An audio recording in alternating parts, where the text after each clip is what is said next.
এয়া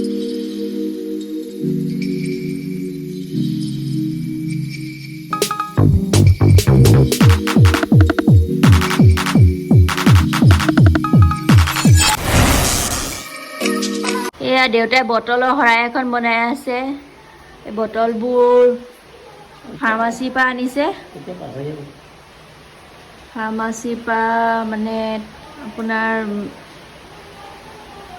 নিজে কৈ অনা হৈছে খুজি, এইবোৰ ভালকৈ ধুইয়ে লৈছে যেনিবা। তাৰপিছত মাজত দিছে কাঁচৰ বাতি। বাতি আপোনাৰ 3টা 4টা ব্যৱহাৰ কৰিছে।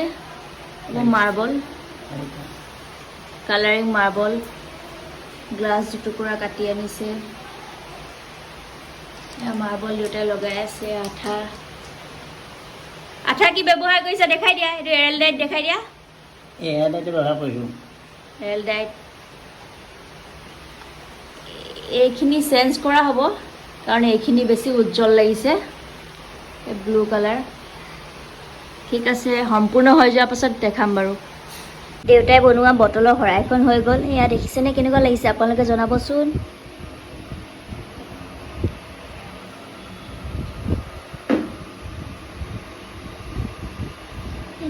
দেউতাৰ কষ্টৰ ফল।